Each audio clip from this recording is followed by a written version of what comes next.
people can help me with my computer. Oh. A technician will be with you in 4 hours. 4 hours? You can upgrade for just $5,000. What? The Universal Serial Config board should be set to ID6. I need that in plain English. Help. Leo Laporte to call for help. May I help you?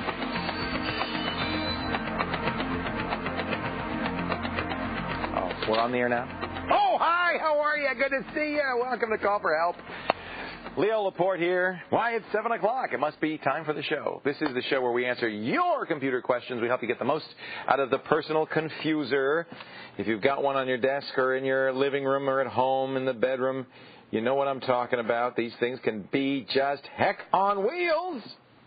They can make you nuts. They can make you crazy. They can just frustrate the devil out of you. But you know what? They're also probably the most important tool of the 21st century. We're in the 21st century.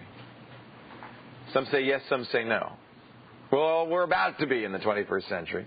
And this thing is really the key element of everything that's happening in the whole time-space continuum. So you got to know how it works, right? Otherwise, how are you going to get a good job? So if you have a computer and you want to know how to get a good job or use it a little bit better, here's your chance. Call me with your questions, your comments, your suggestions, your thoughts. 888-989-7879 is the phone number. And as I said, we do this show live Monday through Friday, 7 to 8 p.m. Eastern Time. So if you're watching the live broadcast, this would be a good time to call. But you don't have to wait to email me. You could do that any old time. Call for help at ZDTV.com. Oops, is the email address. Click the wrong button. I check the email every few minutes. And there, see, 13 more messages just pouring in. And so if you send me something between now and the end of the show, chances are I'll see it. Get a lot of email. And that's a great way to give me some feedback or ask a question. And then finally, the fun way to participate is in the chat room. I'm in here with a bunch of great people in the main Call for Help chat room. You got to best way to get in there is just go to the website, ZDTV.com/call for help, and click the interact button. And then, the chat with us. And you'll have a choice between avatar, which means you get these pictures, and everybody has a little picture. Who am I today? I always just take the random picture. I am as seen on TV up there. But you can also go to the avatar changing room and pick a good one for yourself. And then join us. And I'll get in there during the commercial breaks when I can. And we have a lot of fun. It's kind of like the kids in the back of the class, making all their wiseacre comments and all that stuff. Today on Call for Help, a great show for you. New Year's resolution week continues. You made some, I imagine. I certainly did. This is the year I promised to get myself in shape, like every year. Yesterday we showed you websites that help you build muscle, lose the flab. Today we're going to look at some software packages that will help you stay on track. You're going to really like these programs, and some of them you can download and try for free. Plus, most viruses, computer viruses you hear about, never really do reach your computer, but it is important to be prepared. Today, the main way to get viruses is not, as it used to be, through a floppy disk, but through your email package. But you know what, folks? It's not the email by itself that gets you. It's the attachments. We'll talk about email safety and how to avoid getting bit by that bug later in the show. But let's get to our first call of the day from Ray in Fort Wayne, Indiana. Hello, Ray. Hi, Leo. How are you? All right. How about you? I'm great. What can I do for you? Well, I have a CD burner, and I have some WAV files, and I want to burn them onto the CD and be able to, put it in a regular CD player and listen to it. Right. And when I tried that, I get a data error on the CD. Right. So let's translate into plain English for everybody who's going, what? Burn? What? Laser? What? CD? What is he talking about? He has a CD recorder. Nowadays, you can not only play back CDs on your computer, but if you buy a certain kind of hardware called a CD recorder, you can actually make your own CDs. Now, there are two kinds of CDs, as you so astutely pointed out. There are CDs that you play on a computer called data CDs, and there's CDs that you would play in a CD player like in your car or in your stereo system. Those are audio CDs, okay? So just so you know, I'll call the data CDs ones you play in their computers. Actually, a computer can play both. And this is a data CD. And an audio CD would be one that you would play in an audio CD player. You want to take music off your computer, burn it onto a CD. This is a recorded CD. Looks like somebody took a little bite out of it, but it's a recorded CD. And then that CD, you don't want to play on your computer just. You want to be able to play it in a regular audio player. So what you should know is, first of all, there's a difference between data and audio CDs. Audio CDs are in a format called Redbook. They're still data, but the data file format is CDDA, CD Digital Audio. Okay? So what you need to do is have a program that will take the WAV files, the digital files on your computer that are in the WAV format, record them onto the CD in a CDDA format. And there's a very specific way it has to look and everything. What software do you use to record your CDs? Adaptic Easy CD Creator. Perfect. And when you open it, I don't have it on here, I don't think. Let me check. When you open it, you'll notice it gives you the chance. No, I don't, unfortunately. I could show you. But it gives you the chance to say, I'm going to do a data CD or an audio CD. Right at the beginning. It's the first thing it asks you, right? Mm-hmm. So make sure you pick audio CD. Now, the other thing you can use that would be probably a little bit easier if you have a Adaptex program is the program called Spin Doctor that comes with it. Do you have Spin Doctor? I'm not sure. Do you have the deluxe version? You do have to have the deluxe version for Spin Doctor. I don't think so. Yeah, so if you're just using the one that came with your CD player, often it's just the regular one. Spin Doctor really simplifies it because it's designed exclusively for making audio CDs. So what I would suggest is that you try to make a music CD. You're doing that, right? Yeah. And so you're selecting music. You're only putting WAV files in the list of files that you're going to copy, right? Nothing else. Yeah. Right? Because if you put any other data and the CD player tried to play it, it would go. Yeah. It would sound terrible. It could ruin your speakers, actually.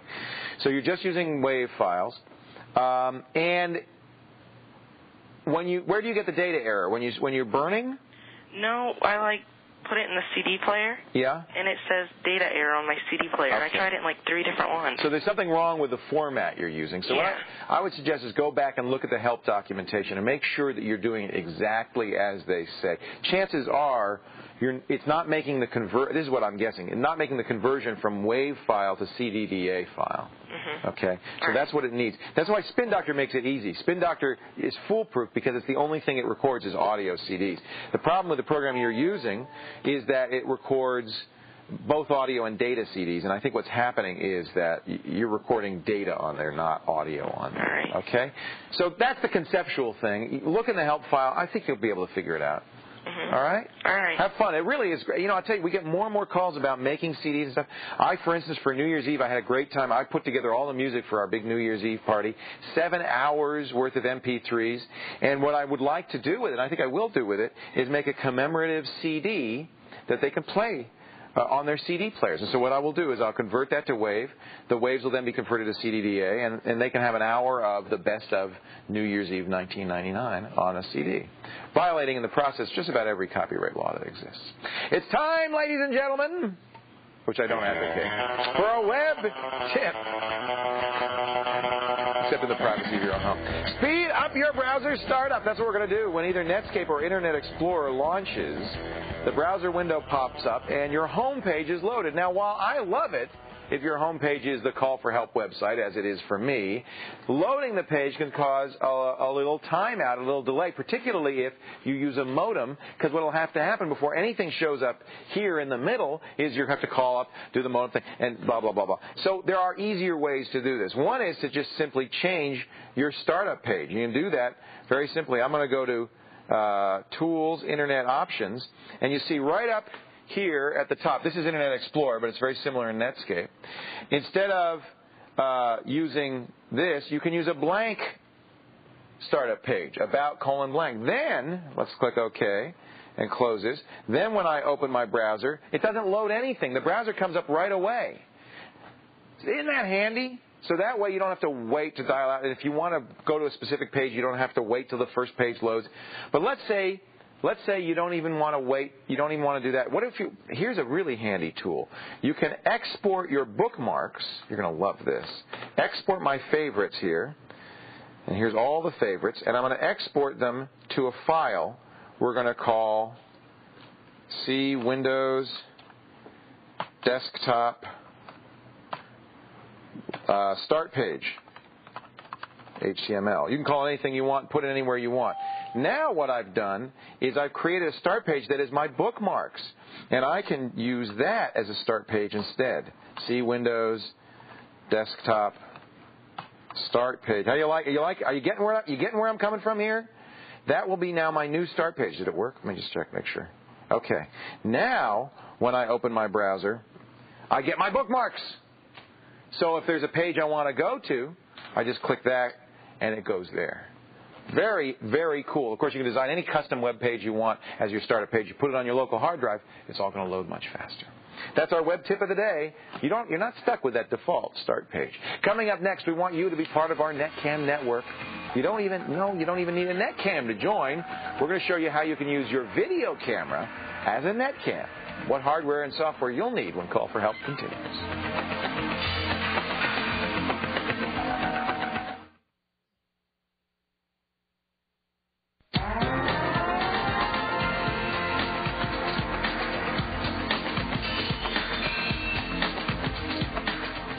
Welcome back to Call for Help. Leo Laporte here.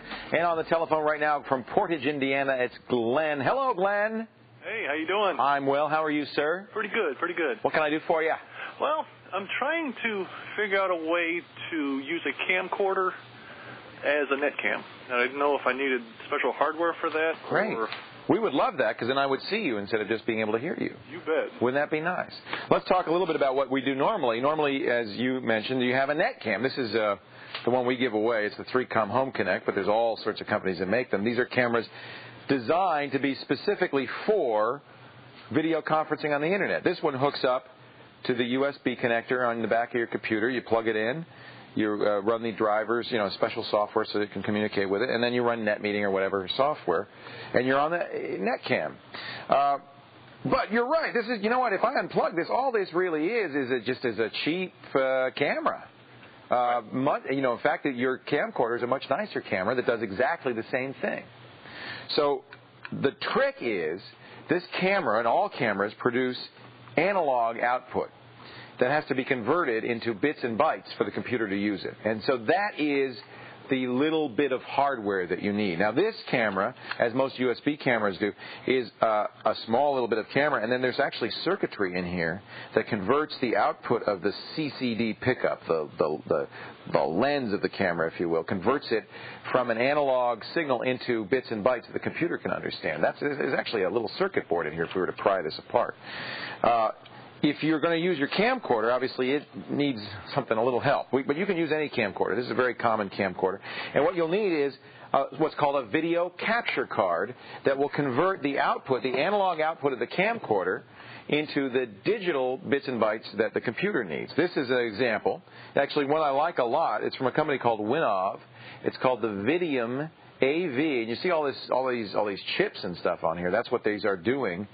Is they're churning away at the output and turning it into bits. So here's how it would work. You'll put this in your computer. That's the kind of the bear of it. Okay. This costs around $200. They also make one for $100. And I've seen Win TV from Hauppauge. You go to the big computer stores, they'll have that one. That's $70 or $80. This has to go in your computer, though. That's kind of a drag. One of the reasons I like the Winov, it's the easiest I've found to install. And then you'll see on the back of all of these, they'll have connectors. Video connectors. In this case, we're going to use the composite video connector. That's that yellow RCA jack, the female. We're going to put a composite RCA jack into that. And almost all camcorders have an output. They're usually intended really for your VCR or your stereo system, but it works just as well. That plugs in, and that's the video is going to come out of there. And then all you'll do is you'll turn on the camera, and the output of the camera is now being pumped into this. Okay. Now, a couple of tips. One thing sometimes happens, the camera will time out after 10 minutes. It turns itself off. Right. Save your battery. On most cameras, merely removing the tape will prevent that. So if you find that's happening to you, the camera's timing out after 10 minutes, just pop the tape out, and it will just be able to stay on. A tripod helps a lot.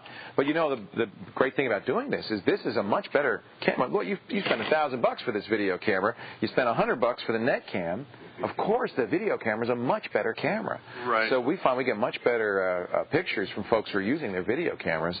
All you do need a little bit of hardware. Now, one other way you can go, I'll just show you. This is very common. You might even have this because this was the most popular video card of 1999. This is the ATI All-in-Wonder.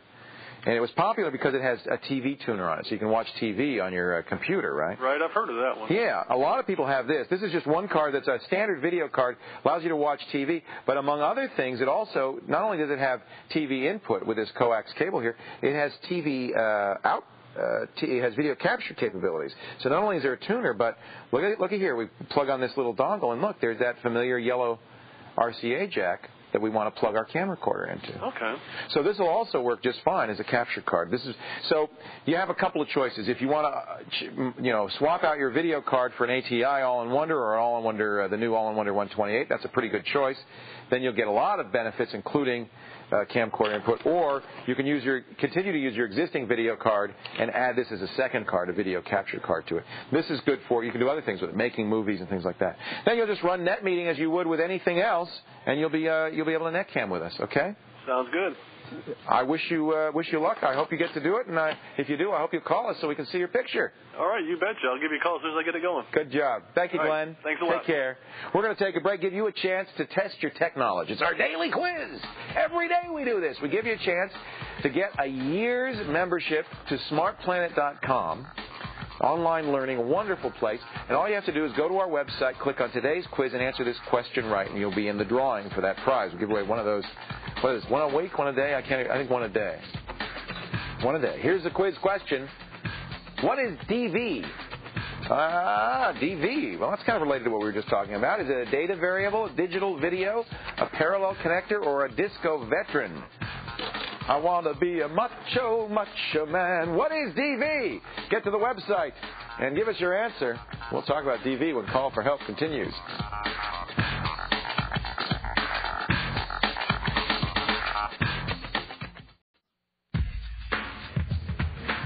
Buddy, come here. You want something absolutely free? Yes, every day it's the free file of the day. Something free just for you from ZDTV.com/call4help. It's actually selected by the folks at the ZDNet Software Library. This is kind of fun. Have you ever wanted the computer to compose music for you? Then try the automated composing system. A double click to the automated composing system will show you this fabulous composing technology in action. Pick what instruments you want. Blues, guitar, BLUSE, jazz, piano, all okay. Now let's record and play our own special MIDI composition. Just for you, I call it Call for Help Rondelay. That's pretty good. You don't hear anything? That's not it? Well, never mind.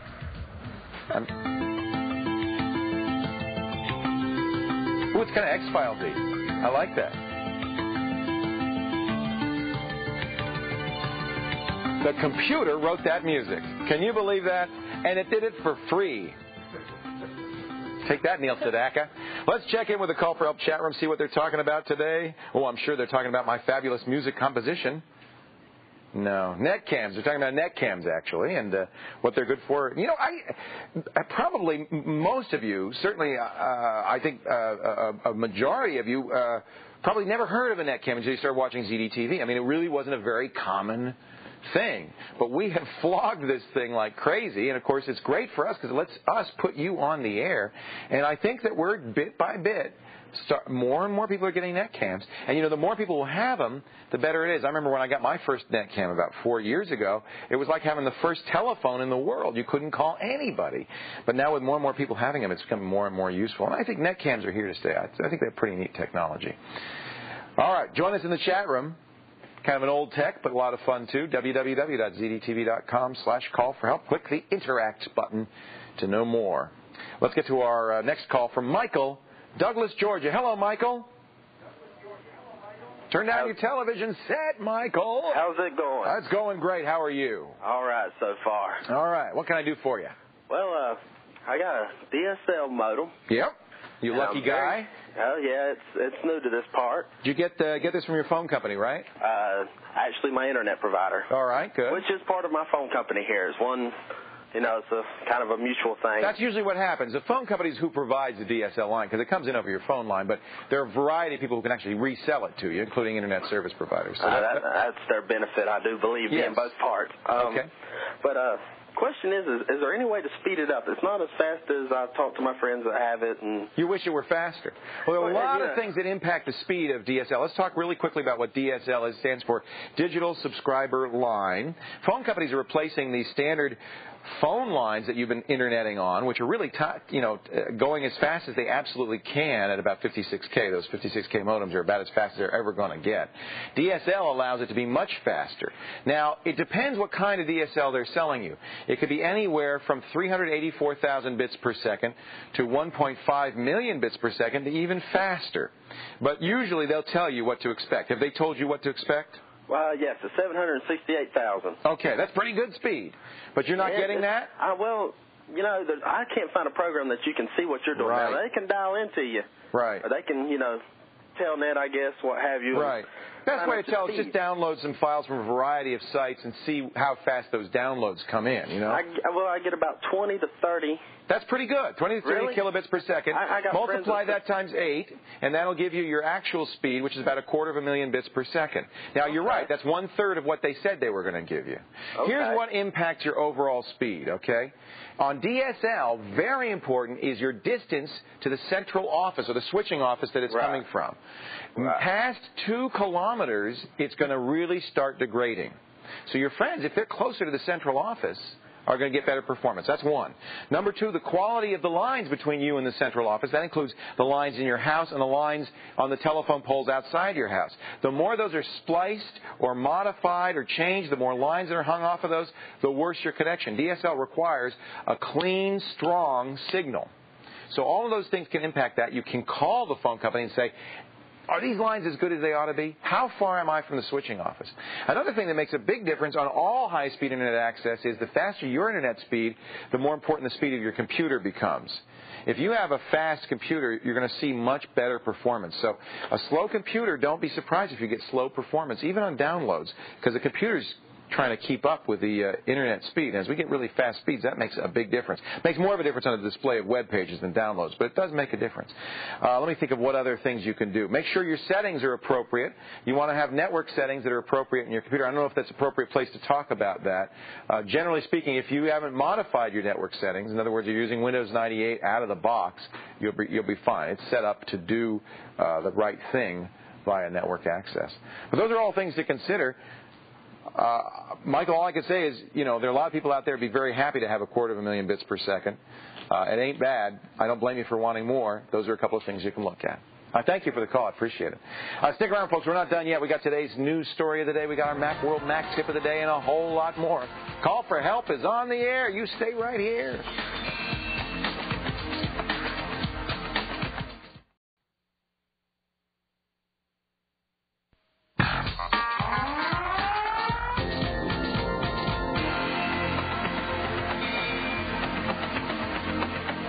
Hi, welcome back to Call for Help. Leo Laporte here, answering your questions, helping you get the most out of your personal confuser.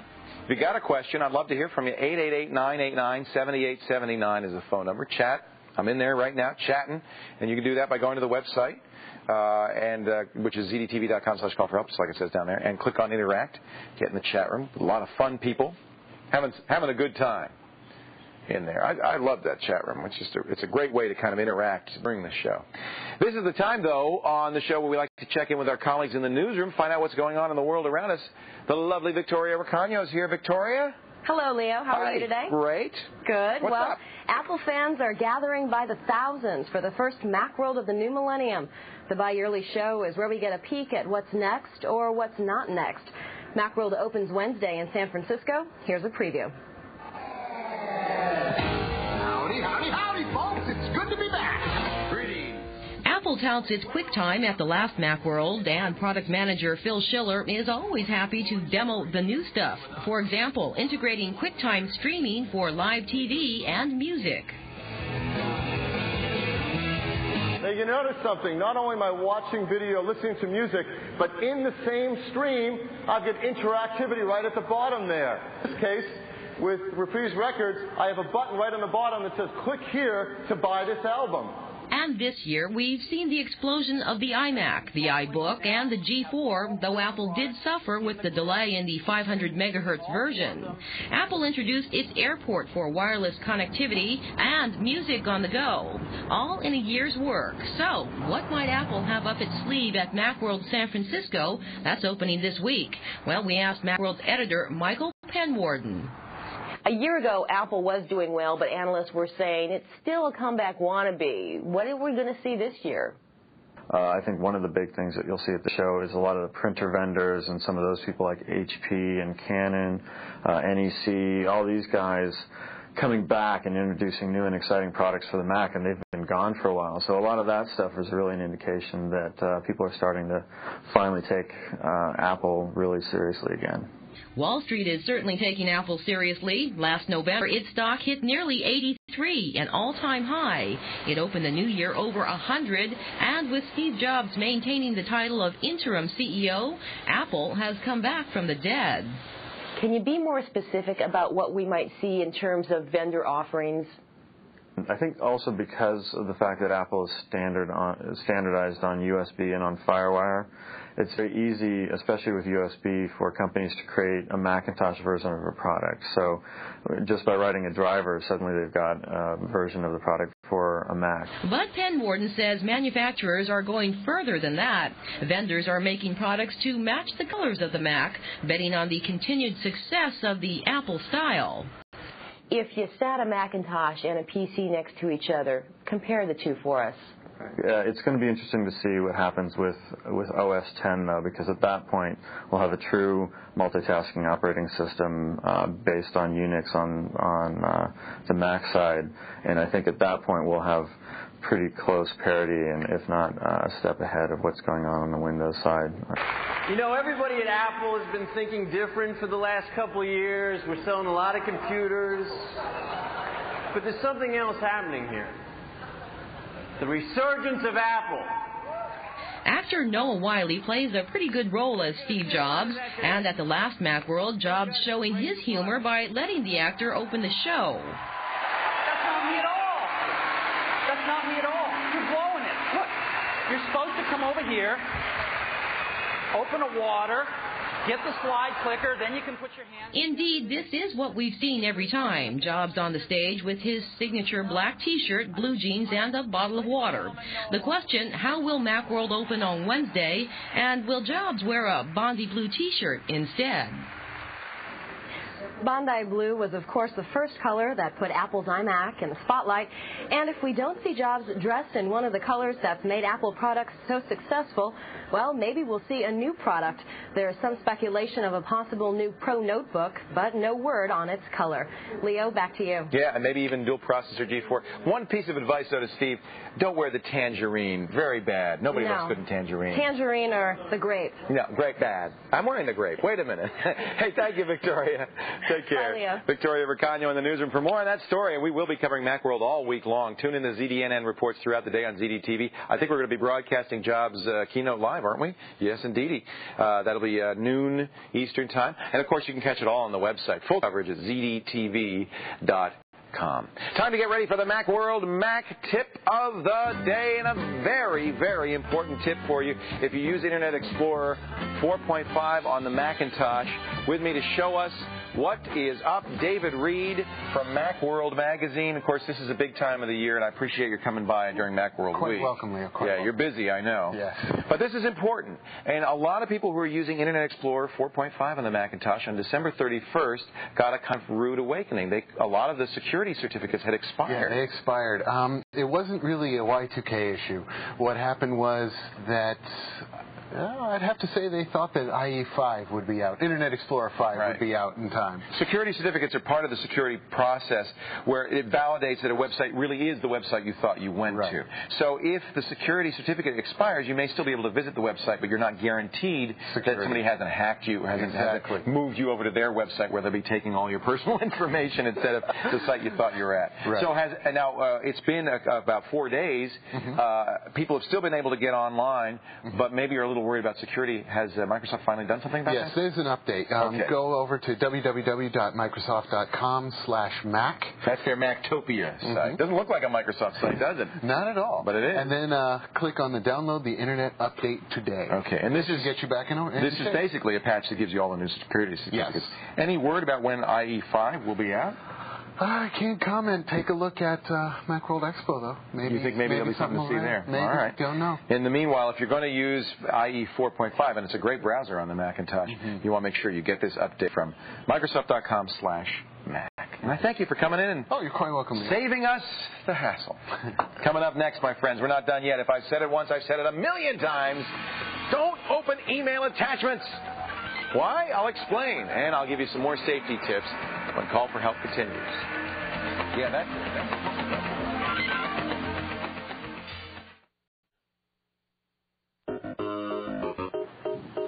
Every day and every way, the Call for Help website's getting better and better, chock full of wonderful stuff for you. Things from recent shows, today's show, and if you're a Mac fanatic, I want you to check out this link right here at the bottom. It's the Mac Station put together by ZDTV News. This is where you'll go to find out the latest on Steve Jobs' keynote address, what announcements are made, and so forth. So everything there is about Mac, including our Mac World tips of the day and everything else, it's all here. Really great source for Mac information. The Mac Station, all part of ZDTV.com's growing effort to make you more knowledgeable about the computer, and I think it's doing a pretty darn good job. I gotta say, it's a great website. Let's move on now to Kathleen from Nashwauk, Minnesota. Hello, Kathleen. Hi, Leo. Welcome back. Oh, it's good to be back. I had a great vacation, but I missed the show, so we missed you too. Thank you. Very kind. I bet it's a little chilly right now in Nashwauk. No, actually, it's pretty nice. Oh, really? What's that? 40 below? About 20. No. Yeah. Well, it's been above zero, so it's been pretty nice. Oh, above zero is good with me. I'll take that anything. Oh, yeah. What can I do for you today? Well, I have a question for you. Yes. I update my Norton antivirus on a weekly basis. Good for you. And what I'd like to know is it safe to save your email attachment to disk and then scan it with Norton and then open it? Yeah. You've heard me say before, don't do attachments. Yeah. Yep. And attachments, and the reason I say that, it's only been in the last 6 months, but attachments have become now the #1 way that viruses, Trojan horses, worms, and internet nasties get spread.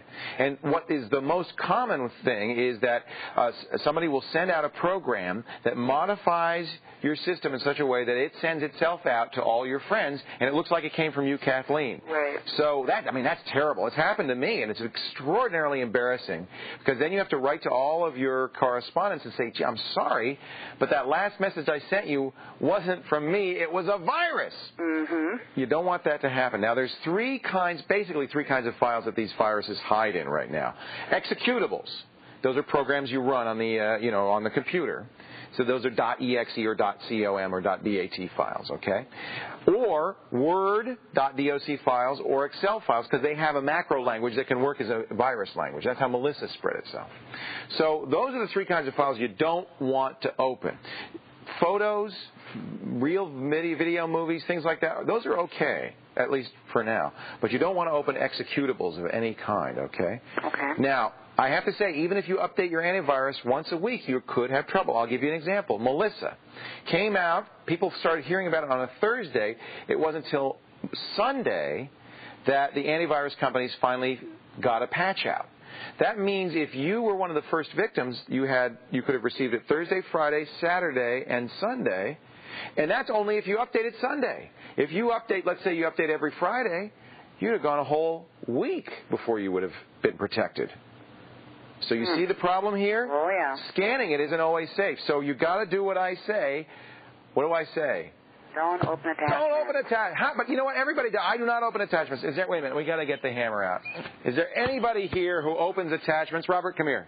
Robert, do you open attachments? I do. You don't open. Gabe, do you open attachments? Yes, I do. Don't open attachments. Anybody here wants to? You open attachments. Kathleen? You've been opening attachments? No. I won't open attachments. Because you don't want to be going, oh, you opened an attachment and I'm so sorry. So that's the main thing. You can open pictures. You can open anything but executables, which exe.com.bat.doc.xls. Don't open those. And when somebody sends them to you, you call them and you say, don't send me those. You go, don't send me attachments. Okay? Okay. And now you see the problem is your antivirus can't keep up. Well, what if I saved it to disk and a month later opened it? Then you're okay. Okay. All right? And actually, it's not even true. You're not strictly okay because somebody could send you, let's say I wrote a program. It's very easy to write a program that's delete star.star.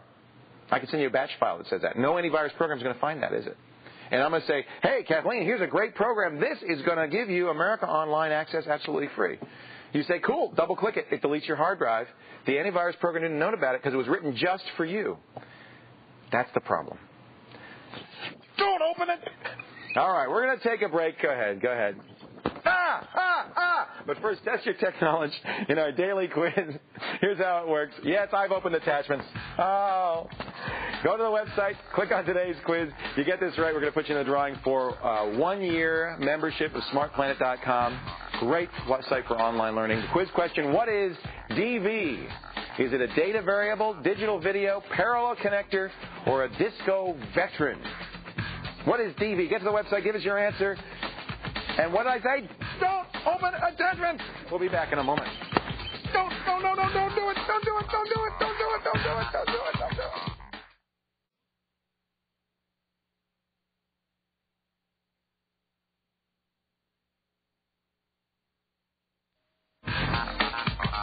Welcome back to Call for Help. Before the break, we asked you what this DV thing is, and it's digital video. Remember I was talking earlier about how video cameras had an analog output? Well, in fact, that wasn't strictly true. Old cameras did, but the new breed of video cameras, the digital video cameras, output bits and bytes, the kind of stuff computers can understand natively. So those are DV, those are called DV cameras. In fact, this whole channel is done on DV cameras, and on DV tape, and basically it's digital channel. Of course, we'd have to be. What? I mean, ZDTV, right? So I hope you got that right. If you did, good luck. You're in the drawing for a year's membership to smartplanet.com, a great site for online learning. Well, you know, I've made my New Year's resolution. I'm sure you have, and almost every American, I would imagine, has made the resolution, maybe a few Canadians too, to lose some weight for the holidays. Humans need proper exercise. They need proper diet. It's important for health. Your doctor will tell you. Everyone knows it's the hardest thing to do because you got the telephone, you got the television, you got the computer, and they're all encouraging you just to sit down, lay back, and watch. Well, that's not good for you. So we want to look at how we could take this computer and this television and help you move toward a healthier lifestyle. As part of our New Year's resolution week, and here to show us some software that'll help you is About.com's guide to exercise, Jason Daniel Henderson. Hi, Jason. Hey, Leo. How's it going? Now, if I do this program, will I be as tall as you? No. Dang. Nothing I can do about that. It's too late. But I'd love to be as fit as you. Now, let's first of all talk about About.com because I really love this website. It used to be called The Mining Company. Right. And what's the premise of it? Well, basically, whatever you're about, we're about. Right. We have over 600 sites on every subject you can imagine, led by expert guides like myself. That's the key. It's experts putting the site together. We have a passion. We write articles. We point you to other websites, provide utilities. So you're responsible for the exercise page. And look at this. This is the work Jason has done. I mean, there are not only tons of links, but articles. There's just, a whole bunch of stuff if you're interested in exercise. And I like a site like this because it starts you off on your search. Instead of just going to a search engine and typing in exercise, this is stuff that you've picked as an expert in exercise physiology and that works. And there's other stuff in here I love, like you said you just put this in the activity calorie calculator? Sure. You just put in your weight and the time you're going to be doing the specific activity, and it'll estimate how many calories you're going to burn. That's great. I love it. So we've shown you already a website that can help you, but let's talk about software. You review software. You look at software too. Is that part of your mandate? All right. Show us some programs that can help us. Well, first off, there's Total Nutrition by Neutrogenie. Okay, Total Nutrition by Neutrogenie. Right. This is downloadable, by the way, as a demo from Hot Files, ZDNet software library at hotfiles.com. This is what, a menu planner? Yeah, it is. It's going to help you plan your meals, help you keep track of what you're eating and what's the ratio between protein, carbs, and fat. And wow, this is great. So can you set your goals in here? Yes, you can. Where would I do that? You would go to Tools. Tools, caloric analysis, cholesterol. Look, here it is, weight control planner. That's me. So this would tell me not only what I need to do, but also allow me to do some sample. It has sample menus, which I love. So I generate menus on specific calories. I want a 2,000 calorie diet. And I can say generate it, and it'll actually create breakfast, lunch, and dinner meals. Right, and you can also substitute and delete stuff if you'd like. That's great. You like this program, I take. Do you use this? Yes, I do. Any negatives? Anything you don't like about it? The only thing that I don't like is that it doesn't include sugar. Okay. It does have all the other nutrients. Right, it has all the other nutrients. That's great. Fat, fiber, unsaturated, polyunsaturated. Right. Yeah. But I think people need to know what the sugar content is. That's important. Let's take a look at another program. This is called ProTrack, and this also has a meal log, but you don't recommend it for the meal log. No, I recommend it for the workout routine tracking. So you would enter in here your workout plan. It's got a list of exercises. If you click on them, you can get an introduction on how to do it. Oh, that's nice. As well. So are all these free weight exercises, or is it things like bicycling, aerobic exercise too? No, this is mainly for weights, but also has TheraBand, dumbbell, and machines. Okay, so and you can also add your own custom. Oh, cool! Exercise. And it has a workout template too, so you can actually plan something. Right. You probably want to do this with a personal trainer the first time, right? Right. It has a template where you can print out your workout, take it, and fill it out, and then come back and enter in everything on a computer. You use this also? Yes, I do. I love it. And it's look at this. Give me a little muscle here. Look at it. It's done the job. Look at that. Unbelievable, ladies and gentlemen. All right. You didn't plan on that, did you? All right. Now we're going to show you Lifeform. What is this for? Lifeform. That's a total health and fitness package. It's got a great nutrition, meal planning portion. It's got a great exercise. So here's the nutrition. I put in my lunch today a hamburger and French fries, and I can see I'm not in such good shape here. 18 grams of fat just in the fries alone. This is kind of neat, though. You get all this information. This one does have sugars, by the way. Yes, it does. Okay. Really good. But also a database of your insurance company, your doctors, your pharmacies, your hospital. Does it also have a medical history in here? Yeah, all medical records. For diabetics, you can track your blood glucose, your weight, body fat. Look at all this stuff. Your measurements.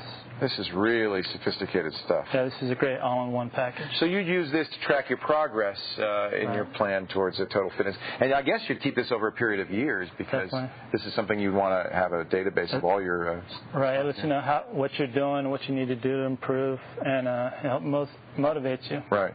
How is this... We've looked at 3 packages. I can see, they obviously are very complete. Right. How is this going to help you, though?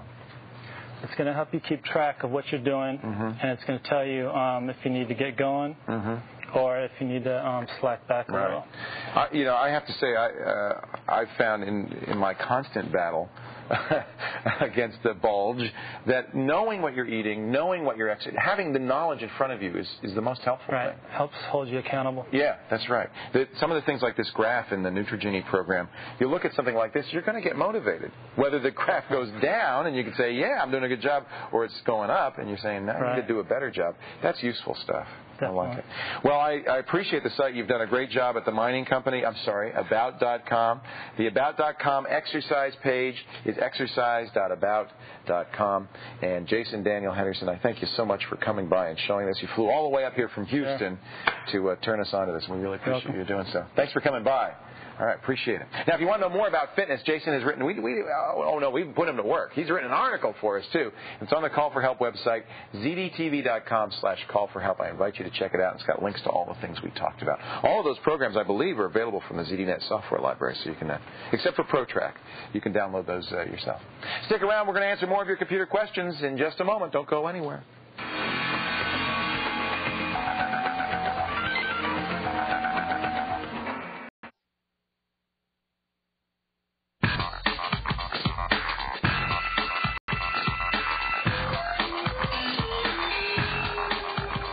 Welcome back to Call for Help. Leo Laporte here, checking in with the chat room, seeing what they're talking about. And they're talking about fitness. Most of the people in the chat room are like me. We spend a lot more time chatting and sitting in front of our computer probably than we should. But, hey, let's stay in shape. Let's make that our plan this year. Get in shape, be fit, be healthy, because we want you to be around for a long time to come. Join us in the chat room, though, when you're in between workouts. Go to ZDTV.com/call4help. A lot of good tips, by the way, on speeding up DSL coming into the email bag, and I will put some of those in our after-show email that I sent out to everybody. If you don't yet subscribe to that, go to the website and subscribe, and I'll put some tips in there for speeding up DSL. Meanwhile, Robert's on the line from Monrovia, California. Hello, Robert. Hello. How are you? Fine. What can I do for you today? Yeah, wanted to know the difference between 3 types of P3. Right. Yeah. Pentium 3 chips. Yeah, I was looking through Dell catalog. Yeah. And I found a P3 700, P3 600E, right. and 600 EB. Right. There's 3 kinds of Pentium 3 chips now, and in fact, it's going to only get worse as Intel introduces new chips based on this Pentium technology. In fact, there's a Pentium 4, we think, the Willamette, coming out sometime this year. But let me explain what those 3 are for you. The P3 is the original Pentium 3. They now have a new version called Coppermine, named, by the way, after the river. There's no copper in this chip. It's named after the river. That's the P3E. And that runs a little faster because it's a smaller chip, means it's cooler, and it has more cache on the chip that's running at a higher speed. So it is a faster chip. Now, whether a P3E 500 would be faster than a P3 600, I don't think so. But it is somewhat faster. In general, you'll want the Coppermine chip, the P3E. There's an even faster P3E, the P3EB, and that runs on a 133 megahertz bus. So the fastest Pentium 3 out there right now is a 733 Coppermine P3EB running on a 133 megahertz bus. That means everything runs 33% faster. The memory accesses the hard drive and so forth. So if you want the fastest thing out there right now, you get a P3EB. I don't think you're going to see a whole lot of difference between those 3 chip families. You may not want to spend the extra money. Okay? Yeah, I know it gets very confusing. One of these days we're going to sit down, we're going to talk about all the different chips. The problem is it hasn't settled yet. Intel and AMD are both announcing new chips, faster chips. They're in a battle with one another right now for the title of the fastest chip out there. AMD's Athlon has it right now with its 800 megahertz chip. Coming up on the next call for help, while others resolve to decrease their waistlines, you have resolved to expand your small business. Is this the year you market more aggressively or keep in better touch with your clients? Join us and get a jump start on your business goals for 2000. It's our small office, home office segment. But that's it for this edition of Call for Help. Remember, if your personal confuser is making you nuts, don't whine, don't moan, don't yell, don't scream, don't beat the dog. Just call for help. That's what I'm here for, okay? We'll see you next time. Bye-bye.